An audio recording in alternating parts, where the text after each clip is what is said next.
الحمدللہ والصلاۃ والسلام علی رسولہ الکریم اما بعد۔ پارہ نمبر 8۔ اللہ تعالیٰ نے بے ایمانوں کا جاہلوں کا تذکرہ کیا ہے۔ اگر اللہ تعالیٰ آسمان سے فرشتے بھی نازل کر دیں، مردے باتیں کرنے لگ جائیں، ہر وہ کام ہو جائے جو کام یہ لوگ ناممکن سمجھتے ہیں، اس کے باوجود بھی یہ اللہ تعالیٰ پر ایمان نہیں لانے والے اگر اللہ تعالیٰ نہ چاہیں۔ اللہ تعالیٰ نے جتنے بھی نبی بھیجے ہیں، ہر نبی کی دشمنی کرنے والے، ہر نبی کی مخالفت کرنے والے انسانوں میں سے بھی لوگ موجود تھے اور جنوں میں سے بھی۔ تو شیطان جنوں میں سے بھی ہو سکتے ہیں، انسانوں میں سے بھی ہو سکتے ہیں۔ شیطان جو اللہ کا دشمن ہے، چاہے وہ انسان ہو چاہے جن ہو، جو کوئی نیک ہے چاہے انسان ہے چاہے جن ہے، وہ شیطان نہیں ہے، وہ اللہ تعالیٰ کا دوست ہے۔ افغیر اللہ یبتغی حکما، تو اللہ کے فیصلے کے علاوہ اللہ تعالیٰ کو ہی حکم ماننا چاہیے، اللہ تعالیٰ کے فیصلے کو ہی تسلیم کرنا چاہیے۔ اللہ تعالیٰ کے فیصلے کے علاوہ اور کسی کی طرف نہیں دیکھنا چاہیے۔ اللہ تعالیٰ کا جو فیصلہ ہے، دین ہے، شریعت ہے، اسی کو تسلیم کرنا چاہیے۔ وَتَمَّتْ كَلِمَةُ رَبِّكَ صِدْقًا وَعَدْلًا، اللہ تعالیٰ نے اپنی ہر بات صدق اور عدل پر مبنی نازل کی ہے۔ اللہ تعالیٰ کی جو بھی بات ہے، جو بھی کام ہے، جو بھی کلمہ ہے، وہ سچی ہے، وہ بدلی نہیں جا سکتی، وہ قائم رہے گی۔ اور ایمان والوں کو اللہ تعالیٰ نے کافروں کی اتباع سے روکا ہے۔ وَلَا تُطِعْ أَكْثَرَ مَنْ فِي الْأَرْضِ، تو ایمان والوں کو کافروں کی اتباع اور پیروی نہیں کرنی چاہیے۔ ایمان والوں کو قرآن اور حدیث کے مطابق چلنا چاہیے، کافروں سے بچنا چاہیے۔ ہر چیز اللہ تعالیٰ کا نام لے کر کھانی ہے، جو بھی کھانا ہے اس سے پہلے بسم اللہ پڑھنا ہے، بلکہ ہر کام شروع کرنے سے پہلے اللہ کا نام لینا چاہیے۔ اور جو بھی جانور ذبح کرنا ہے، اللہ کا نام لے کر ذبح کرنا ہے۔ حلال جانوروں کو بھی ذبح کرتے وقت تکبیر پڑھنی ہے، اللہ کا نام لینا ہے۔ اللہ تعالیٰ نے اس بات کی طرف اشارہ کیا ہے، اگرچہ ہدایت اللہ کے ہاتھ میں ہے، لیکن اللہ تعالیٰ نے انسان کو وَہَدَيْنَاهُ النَّجْدَيْنِ، دو راستے دکھائے ہیں۔ جو بندہ ہدایت چاہتا ہے، ہدایت کا ارادہ کرتا ہے، اللہ تعالیٰ سے سیدھا راستہ مانگتا ہے، اللہ تعالیٰ اسے ہدایت عطا فرماتے۔ اور جو شخص، جو انسان گمراہی چاہتا ہے، اللہ تعالیٰ اس کو گمراہی کے راستے پہ لگا دیتے ہیں، اللہ تعالیٰ اس کے لیے گمراہی کا راستہ آسان کر دیتے۔ اللہ تعالیٰ کی عبادت کرنی چاہیے۔ اللہ تعالیٰ کا فضل ہے، اللہ تعالیٰ کی رحمت ہے کہ اللہ تعالیٰ نے ہمیں عذاب سے بچایا ہوا ہے، اللہ تعالیٰ نے ہمیں مہلت دی ہے، ڈیل دی ہے۔ اگر ہم اللہ تعالیٰ کی عبادت نہیں کریں گے تو اللہ تعالیٰ کہتے ہیں مجھے کوئی پرواہ نہیں، میں تمہاری جگہ پہ ان یشاء یذہبکم ویستخلف من بعدکم ما یشاء، میں تمہاری جگہ پہ کسی دوسری قوم کو لے آؤں گا۔ اولاد کو قتل کرنا بہت بڑا گناہ ہے۔ وَلَا تَقْتُلُوا أَوْلَادَكُمْ خَشْيَةَ إِمْلَاقٍ، کسی بھی وجہ سے اولاد کو قتل نہیں کرنا چاہیے، وہ بیٹیاں ہوں، وہ بیٹے ہوں، جو بھی اولاد ہو، ان کو آدمی قتل نہیں کر سکتا۔ ان کے بارے میں ڈرنا رزق کے حوالے سے، ان کی دنیاوی ضروریات کے حوالے سے، تو یہ گناہ ہے، کفر ہے۔ ان باتوں کو ذہن میں نہیں رکھنا چاہیے۔ اسی طرح منصوبہ بندی وغیرہ اور اس طرح کے جتنے بھی افعال ہیں، یہ سارے کے سارے غلط ہیں، گناہ ہیں، ان سے بچنا چاہیے۔ اللہ تعالیٰ نے نعمتوں کا تذکرہ کیا ہے، جنات، باغات، نہریں۔ تو باغات میں، جنات میں اللہ تعالیٰ نے مختلف قسم کی انسانوں کے لیے نعمتیں رکھی ہیں۔ کچھ ایسے درخت ہیں جو بیلوں والے ہیں، کچھ ایسے ہیں جو بیلوں کے بغیر ہیں، کچھ ایسے درخت ہیں جو دنیاوی پھلوں سے متشابہ ہیں، اور کچھ ایسے پھل ہیں جو ان سے مختلف ہیں۔ اور اسی طرح مختلف پھل ذائقوں کے اعتبار سے مختلف ہیں، مختلف پھل ہیں، وہ شکل کے اعتبار سے مختلف ہیں، تو اللہ تعالیٰ نے جنات میں، باغات میں طرح طرح کی نعمتیں انسانوں کے لیے، ایمان والوں کے لیے، مومنین کے لیے، صالحین کے لیے رکھی ہیں۔ اللہ تعالیٰ نے والدین کا تذکرہ کیا ہے۔ اللہ تعالیٰ کی ذات کے ساتھ شرک نہیں کرنا، اور شرک کے بعد بہت بڑا گناہ ہے والدین کی نافرمانی۔ تو والدین کے ساتھ احسان کرنا چاہیے، نیکی کرنی چاہیے۔ والدین کافر ہوں، فاسق ہوں، فاجر ہوں، گناہ گار ہو، تو جیسے بھی ہوں والدین کی دین سے ہٹ کر، دین کے معاملات میں نہیں، دنیاوی معاملات میں والدین کی بات ماننی چاہیے، ان کی اطاعت کرنی چاہیے۔ اگر دین کے مخالف کوئی حکم دیتے ہیں تو اس کو نہیں ماننا چاہیے۔ یتیم کا مال نہیں کھانا چاہیے، یتیم کے مال سے بچنا چاہیے۔ بار بار اللہ تعالیٰ نے قرآن مجید کے اندر اس کی تاکید کی ہے۔ تو یتیم کا مال نہیں کھانا چاہیے، اس وجہ سے کہ یہ یتیم ہے، اس کا کوئی سہارا نہیں ہے، اس کی کوئی مدد کرنے والا نہیں ہے، تو مظلوم کی دعا اللہ تعالیٰ بہت جلدی قبول کرتے ہیں۔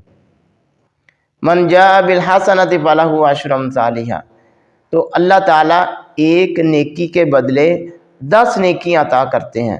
تو کوئی بھی ایسی نیکی جو اللہ کی رضا کے لیے ہو، خالص اللہ کی خوشنودی ہو، تو اللہ تعالیٰ اس بندے کی نیت کے مطابق اس کو اجر دیتے ہیں، 700 گنا بڑھا کر اس کا اجر عطا کرتے ہیں اللہ تعالیٰ۔ ان صلاتی و نسکی و محیای و مماتی، یہ وہ آیت ہے جو ہم بار بار سنتے ہیں، تقریباً ہر عید الاضحیٰ پہ سنتے ہیں۔ تو ان صلاتی و نسکی و محیای و مماتی، جس طرح ہم اللہ تعالیٰ سے کہتے ہیں بے شک میری نماز اور میری قربانی، اسی طرح ہماری زندگی اور موت جو ہے یہ بھی اللہ ہی کے لیے ہے۔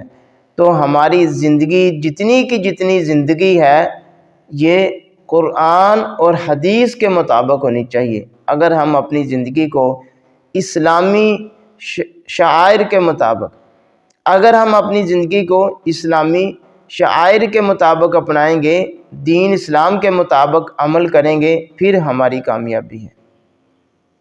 سورۃ الاعراف، کتنی ہی بستیاں ہیں اللہ تعالیٰ نے ان پہ عذاب نازل کیا، کتنی ہی بستیاں تھی جو ہستی بستی تھی، اس کے رہنے والوں پہ طرح طرح کے اللہ تعالیٰ کی نعمتیں تھیں، لیکن کوئی ایسی بستیاں ہیں جن پہ رات کو عذاب آیا، کچھ ایسی بستیاں ہیں جن پہ دن کو عذاب آیا۔ تو اللہ تعالیٰ کے عذاب سے ہر وقت ڈرتے رہنا چاہیے۔ یہ نہیں پتہ کب اللہ کا عذاب آ جائے ہم پہ، تو دن ہو رات ہو کوئی بھی لمحہ ہو، اللہ تعالیٰ کی اتباع اور فرما برداری میں گزارنا چاہیے، اللہ تعالیٰ کے عذاب سے ہر وقت ڈرتے رہنا چاہیے۔ والوزن یومئذ الحق، تو وزن ہوگا قیامت کے دن اعمال کا۔ یہ ان لوگوں کا انکار ہے جو لوگ کہتے ہیں اعمال کا وزن نہیں ہے۔ یہ واضح آیت ہے۔ تو اعمال کا وزن ہے، وہ کس طرح وزن ہے اللہ عالم، لیکن اعمال کا وزن ہوگا جس کے اعمال ہلکے ہوں گے، جس کے بھاری ہوں گے، یہ قرآن مجید میں موجود ہے۔ تو اچھے اعمال کا وزن زیادہ ہوگا، جو گناہ ہیں ان کا گناہوں کے پلڑوں میں وزن ہوگا۔ تو وزن موجود ہے، وزن ضرور ہوگا۔ آدم علیہ السلام کا واقعہ ہے، شیطان کا واقعہ ہے۔ شیطان نے کس طرح آدم علیہ السلام کو پھسلایا، آدم علیہ السلام کو سجدہ نہیں کیا، اور آدم علیہ السلام نے شیطان کے بہکاوے میں آ کے وہ درخت کا پھل کھا لیا۔ وہ کون سا درخت تھا، کون سا پھل تھا، کون سا دانہ تھا، اس کا قرآن اور حدیث میں نام موجود نہیں ہے، علم نہیں ہے۔ ہمیں بھی ان باتوں میں نہیں پڑھنا چاہیے جن کا قرآن اور حدیث میں علم نہیں ہے۔ اللہ تعالیٰ نے انسان کے لیے لباس کو بنایا ہے، تو لباس کا مقصد ہے اپنا ستر ڈھانکنا۔ تو ایسا لباس پہننا چاہیے جو آدمی کے لباس کو ڈھانکے، ستر کو ڈھانکے۔ ایسا لباس نہیں ہونا چاہیے جس سے اس کا ستر عیاں ہو، چاہے عورت ہو چاہے مرد ہو، تو ایسا لباس پہننا چاہیے۔ ایسا لباس پہننا چاہیے جو انسان سے جو ستر چھپائے، ستر کو ڈھانپتا ہو۔ مکہ کے مشرک کعبہ میں، خانہ کعبہ میں، بیت اللہ جو اللہ کا گھر ہے، اس کا ننگا طواف کرتے تھے، تو اللہ تعالیٰ نے حرام کیا ہے۔ حرم ربی الفواحش ما ظہر منها وبطن، تو ان کا یہ عقیدہ تھا کہ خانہ کعبہ میں، بیت اللہ میں اگر کوئی ننگا طواف کرتا ہے تو کوئی حرج نہیں ہے، لیکن اللہ تعالیٰ نے حرام قرار دیا ہے کہ خانہ کعبہ میں بھی اور بیت اللہ میں بھی اگر آپ نے طواف کرنا ہے تو لباس پہننا ہے۔ خذوا زینتکم عند کل مسجد وکلوا واشربوا۔ جہنمیوں کا تذکرہ ہے۔ جہنمی جب جہنم میں جائیں گے تو ایک دوسرے جہنمی اس کے اوپر خود ہی لعنت کریں گے، اور جنتی جب جنت میں جائیں گے تو ایک دوسرے اس پہ سلام کریں گے۔ تو یہ لعنت کرنا یہ جہنمیوں کا وتیرہ ہے۔ آج ہمارے معاشرے میں بھی ہم نے دیکھا ہے، کچھ لوگوں کو آتے ہیں تو سلام عرض کرتے ہیں، اور کچھ ایسے ہیں جو بلاتے ہیں برے القابات سے، الٹے نام سے، گالی سے بات شروع کرتے ہیں، تو یہ جہنمیوں کا وتیرہ ہے۔ لا تفتح لهم ابواب السماء ولا يدخلون الجنہ، تو اللہ تعالیٰ نے جہنمیوں کے لیے جنت کو حرام قرار دیا ہے۔ ولا يدخلون الجنۃ حتى يلج الجمل، تو ناممکن ہے اللہ کے نافرمان لوگوں کا جنت میں داخل ہونا۔ اگر جنت میں داخل ہونا ہے تو اچھے اعمال کرنے چاہیے، ایمان والوں کے کام کرنے چاہیے۔ جنتی جہنم والوں کو پکاریں گے، وَنَادَى أَصْحَابُ الْجَنَّةِ أَصْحَابَ النَّارِ أَنْ قَدْ وَجَدْنَا، اور کہیں گے اے جہنمیوں، اللہ تعالیٰ نے دنیا کے اندر ہم سے جو وعدہ کیا تھا، ہم نے اس کو حق پایا ہے، سچ پایا ہے، ہمیں وہ مل گیا ہے جو اللہ تعالیٰ نے ہم سے وعدہ کیا تھا۔ جہنمیوں سے پوچھیں گے کیا تم نے بھی وہ پا لیا جو اللہ تعالیٰ نے تم سے دنیا کے اندر عذابات کا تذکرہ کیا تھا؟ تو وہ بھی کہیں گے نام، وہ کہیں گے ہم نے بھی وہی کچھ پایا ہے جو اللہ تعالیٰ نے دنیا میں ہم سے وعدہ کیا تھا۔